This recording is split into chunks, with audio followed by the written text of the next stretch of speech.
Morning friends, Tumpa's daily ব্লগে তোমাদের সবাইকে স্বাগত। আশা করি তোমরা সবাই ভালো আছো এবং আমিও ভালো আছি। তো আজকে সোমবার, শিব পুজো, তো সকাল সকাল ঠাকুর ঘর থেকে ব্লগটা শুরু করলাম। তোমরা কিন্তু অবশ্যই আমার ভিডিওটা দেখো এবং সাপোর্ট করো ফ্রেন্ডস। তো সবার প্রথমে আমি ছাদে যাচ্ছি ফুল আর দূর্বা আনতে। তো ছাদে গিয়ে দেখি ছাদের অবস্থা খুব খারাপ, আর চারিদিকে একদম এত জঙ্গল হয়ে গেছে। কন্টিনিউ বৃষ্টি হচ্ছিল বলে একদম ছাদটা পিচ্ছিল হয়ে গেছে, আর চারিদিকে একদম জঙ্গল জঙ্গল হয়ে গেছে। আমি তো সবসময় চেষ্টা করি ছাদটাকে পরিষ্কার পরিচ্ছন্ন রাখার জন্য, কিন্তু বৃষ্টির দিন এখন হবেই। তো দূর্বাটা নিয়ে নিলাম, এখন নিয়ে নিব ফুল। তো চলো বন্ধুরা। তো সবার প্রথমে তুলছি নয়নতারা ফুল। তো নয়নতারা ফুল আমার বেশ কয়েকটা গাছ আছে আর ভালোই ফুল ফুটেছে।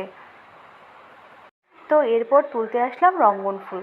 বন্ধুরা, তোমরা তো সবাই জানো রঙ্গন ফুল দেখতে ভীষণ সুন্দর, একদম থোকা হয়ে ফোটে। তো এখন এটা থোকা এখনও হয়নি, তো এটা সময় লাগবে একটু।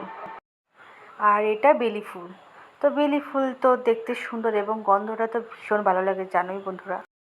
বন্ধুরা, মানুষ বলে কষ্ট করলে কেষ্ট মেলে। তো আমি যখন কষ্ট করে গাছগুলো বুনেছি, তারপরে সুন্দর সুন্দর ফুল ফুটেছে, তো মনটাই ভরে যায়।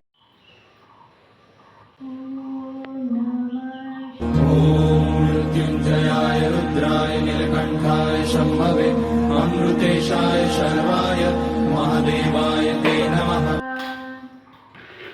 তো এখন পুজো শেষ করে ভগবানের কাছে একটু মাথা নত হয়ে মনের একটু সুখ দুঃখের কথা বলা। তো পুজো শেষ হয়ে গেছে। তো স্নান করার আগে যে জামা কাপড় ধুয়ে রেখেছি, তো ওগুলো এখন মেলতে যাচ্ছি। A few moments later. Continue বৃষ্টি হওয়ায় রোদ ছিল না, কিন্তু তবুও আমাকে তো জামা কাপড় ধুতেই হবে, কারণ ছোট বাচ্চা আছে। তো জামা কাপড় মেলে এসে কাজে বসে পড়েছি। এখন বাচ্চার জন্য সবজি বানাচ্ছি, খিচুড়ি বানাবো। তো সবজিটা বানাচ্ছিল আমার শাশুড়ি মা। তো ওনার হঠাৎ করে কী একটা কাজ মনে পড়লো, তো উঠে গেছিলো। তো ভাবলাম সেই ফাঁকে আমি বাচ্চার সবজিটা বানিয়ে ফেলি। সবজি বানিয়ে এসে দেখি ছেলের কি কাণ্ড, কচু হাতে নিয়ে খেলা করছে। সে দেখে তো আমার ভীষণ মাথা খারাপ হয়ে গেছে। তো ওর হাত থেকে কচুটা সরাতে হবে। তাই এখানেই আজকের ব্লগটা শেষ করছি। তোমরা সবাই আমাকে সাপোর্ট করো এবং পাশে থেকো। টাটা।